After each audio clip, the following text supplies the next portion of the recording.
over which one is better and some pros and cons of the Robinhood app versus the M1 Finance app, or as I'm on right here, the web page. But before I get in the video, if you haven't checked out my channel before, I have it pulled up over here. I talk about investing, I talk about the stock market, really anything that has to do with money. So if you're interested in anything like that, definitely head over to my channel, Investing Potentials, and consider subscribing. And I actually have a new channel that I'm putting out, which is this one right here, just kind of putting up almost like a vlog type channel, I guess you could call it. So if you like my channel, Investing Potentials, you could definitely go check out my personal channel. I guess I could call it more of a personal channel. But other than that, getting onto the video, as you can see right here, I am on the M1 Finance app, and I guess I'm going to start off with some pros of each of them and then kind of talk about which one's better at certain things, which one's worse at certain things. So with the M1 Finance app, one obvious pro, as you can see right here, is that there's an actual like web base for it. Robinhood is supposed to be coming out with some soon. I don't have early access unfortunately, to Robinhood's web base. So if you're interested in that, you could sign up for it. And they said it's supposed to be coming out in early 2018. So, you know, the M1 Finance definitely has the upper hand in terms of having a actual web browser or web-based platform that you can use. But it's really not that big of a deal to me personally, but it might be to other people, especially if you're trying to day trade on Robinhood, or if you're trying to trade options now that those are coming out or something like that. That would be much, much better to have a web-based platform for Robinhood. A couple other things that I like about M1 Finance is that it has these pies over here that basically allows you to make a fractional share. Like I did an example of this a couple of days ago. Basically, I made a pie right here and I put 7 holdings in it, and then you could dish out the percentages that you want. Like I put Apple 50%, Alphabet 15%, you know, yada, yada, yada. And then even if you have only like $500 invested, you can still buy fractional shares of each one of these stocks, which you're not able to do on the Robinhood app. One other thing about it is that I kind of like how the platform is just in general. It's not that it's necessarily better, it's just a little bit different, and it's honestly, I wouldn't have to say, I think the web-based version is a little bit better than the app right now. I think they need to change it because the app is literally just the web-based version, just in app form, just a little bit smaller, so I think it's a little bit more difficult to use. But moving on to the Robinhood app, unfortunately I couldn't pull it up on my phone over here, but I'm just going to go to their website right now. One thing I really love about the Robinhood app is that it is super easy to use and it is absolutely free. M1 Finance is also absolutely free, but Robinhood has a $0 deposit, so you can literally start investing with like $1 if you wanted, and M1 Finance actually has a $100 deposit.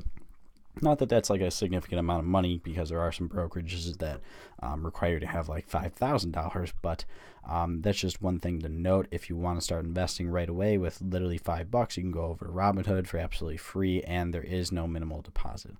Another thing that I really like about Robinhood compared to the M1 Finance app is that, or even I guess the website, is that Robinhood's super, super easy to use. As you can see, they have this little tutorial going right here, and you literally click the search button up there. You go through a stock, you click buy, you click how many shares you want, and that's it. It is super, super easy to use, and I think that if you were to go to another brokerage, like, I don't know, like TD Ameritrade or something like that, I think that their platform is relatively difficult to use for a beginner investor, but Robinhood's is so, so easy, and you just download the app, and it is just so incredibly easy that anyone can do it. Even like your parents could do it. If you're young watching this video, if you're old, if you're not into tech, it's honestly super simple and honestly really cool looking too, the app itself. I love the color schemes and stuff like that. A couple other advantages, I don't know if you could put it whichever way you want, but I think on M1 Finance it's kind of more difficult to buy specific stocks. Like if you go to, I believe if you go to, nope, not over here, nope, not over there. If you go over, I see exactly, I don't even know like where to go on this. Like I just started using this, but if you go to somewhere on the app, like or the web platform, I can't even figure it out right now.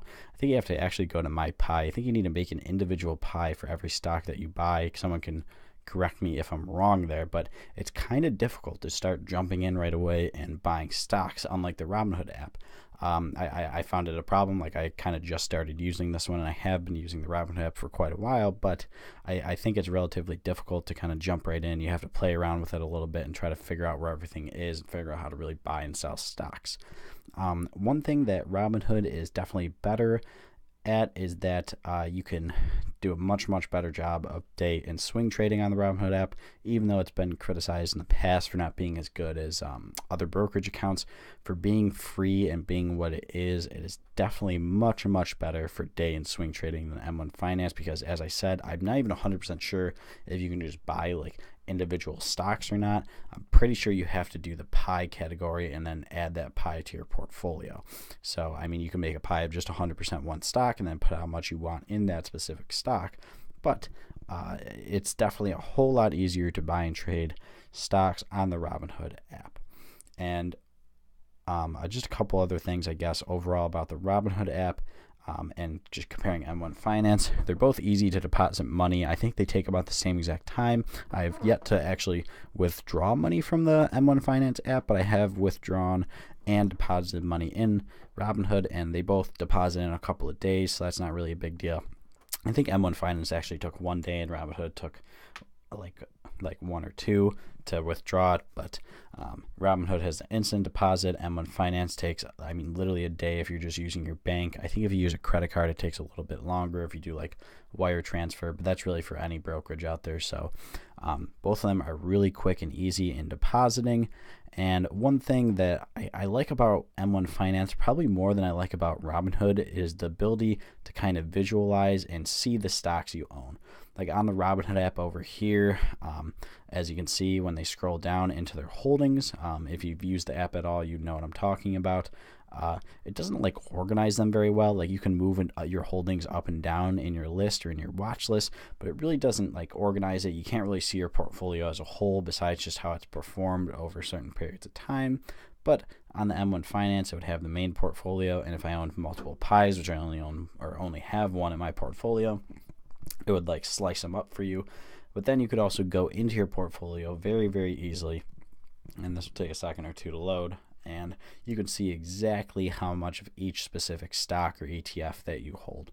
So I think that's a big advantage of M1 Finance, being able to clearly visualize really all of your stocks and all of your holdings. I mean, I guess you could do it for yourself either way and just add put all your holdings into an Excel spreadsheet or something like that. But M1 Finance does this for you, and I think that's very nice and kind of like appealing, I guess, and probably better than Robinhood in that case. But I guess that's really it for today. Honestly, both platforms are really good if you want to begin investing. If you want to day trade and swing trade, I'd stick to Robinhood. And if you want to do everything else, honestly, choose either or. It doesn't really matter. I guess it's really up to you. Like I said before, Robinhood's also adding the web version, which I think will help them out a lot. And Robinhood is also adding options trading. So if you're interested in that, M1 Finance and Robinhood currently both don't have that, but Robinhood will in the near future. So I think that's pretty interesting, and here's a little example of what it will probably look like. So I think once Robinhood rolls out their web-based feature and options trading, it will probably beat out M1 Finance.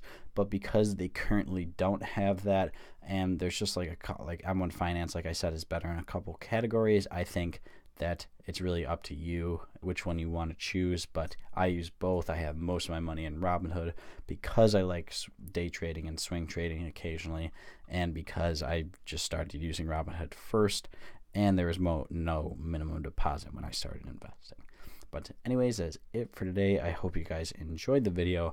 Like I said before, if you haven't checked out my channel before, and if you haven't checked out my new channel, which is just Jake Jones right here, but I'm going to go to my other channel very quickly. I talk about investing. I talk about the stock market, really anything that has to do with money. So if you're interested in anything like that, definitely head over to my channel, Investing Potentials, and consider subscribing.